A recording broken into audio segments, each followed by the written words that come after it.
We've all seen blurry photographs of the Loch Ness Monster and heard tall tales of the dinosaur that refused to go extinct. But what about Britain's other mythical creatures? Are there any other beasts or brutes out there to be aware of? Quite a few, actually. Better you find out about them before they find you. I'm Siobhan Thompson, and this is Anglophenia. In this episode, I'm going to give you the rundown of the scariest, creepiest, and weirdest creatures to have ever walked the British Isles. Black Shuck. This malevolent canine has been seen all over Britain. It's been given different names in different places. It's been called Barghest, Freybug, Guy Trash, and Coochie.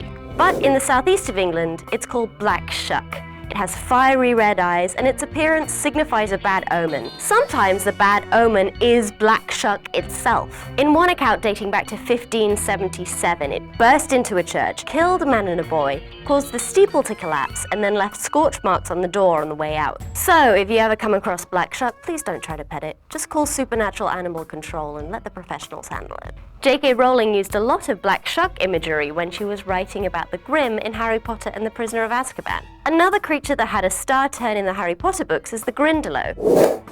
The Grindylow, or Grundylow, is a green creature with tentacles. Native to Yorkshire and Lancashire, it lurks in freshwater bogs and ponds, waiting for unsuspecting children to wander past. Then it snatches them up and pulls them under. It's believed that the Grindylow stories were used by parents to frighten children away from large bodies of water. The stories were rendered obsolete when they realized they could just teach the kids how to swim. The Owlman.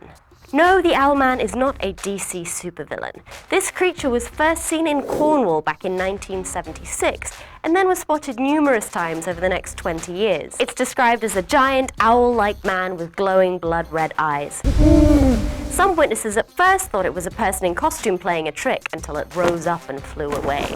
The Kelpie. The Kelpie is a mythical waterhorse of Scottish origin. Descriptions vary, but many describe it as a beautiful horse with a dripping wet, seal-like coat of fur. It encourages children to ride on its back. When the hapless kid is up there, its skin becomes sticky. Then the Kelpie drags the child underwater and eats it. It's said that if you say Christ's name while on a Kelpie's back, it will release you, which is convenient, because if you are stuck to the back of a carnivorous aquatic horse, you're probably going to be yelling Christ's name a lot. Another Scottish equine horror is the Nuckelavee, but unlike the Kelpie, you don't have to worry about it luring you towards it with its beautiful coat of fur. That's because the Nuckelavee has no skin. Ugh. This skinless horse has the upper torso of a man growing out of its back. You can see black blood pumping through the yellow veins that surround the outside of its bare, muscled body. It normally lives in the sea, but sometimes comes out on land to destroy crops and sicken livestock.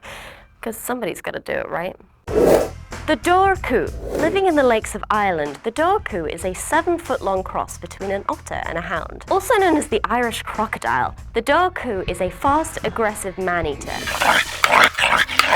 It's said that if you kill one, it emits a high-pitched whistle before it dies, alerting its mate. Its mate will then rise from the lake bottom to avenge its lover, just like anybody would in a healthy, loving relationship.